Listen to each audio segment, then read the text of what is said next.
Jedan od radnika vodovoda koji je želio ostati anoniman opisao je za Kurir kako je reagirao kada je saznao za nestalak Danke.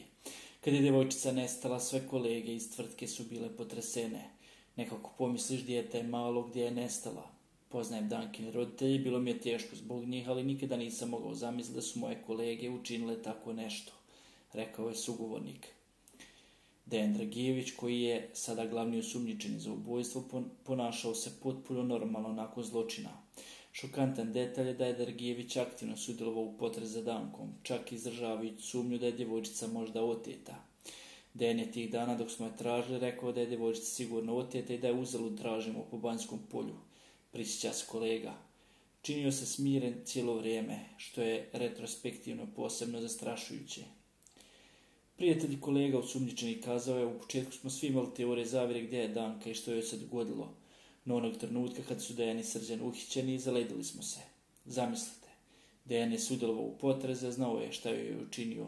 Srce mu treba iščupati, rekao je ogorčeno radnik vodovoda.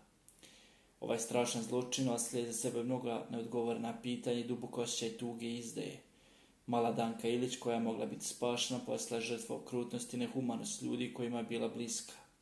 Dok zajednica nastavlja tražiti odgovore i pravdu, priča o Dankinoj otmici smrti služi kao mračno upozorenje ljudskoj prirodi i nužnosti budnosti i empatije u suočavanju s tragičnim događajima. Danka Ilić ostaje upamćena kao nevina žrtva, čija kratka priča tragično prekinuta, ali čije će se ime zauvijek nositi u srcima oni koji su je voljeli i žalili za njom.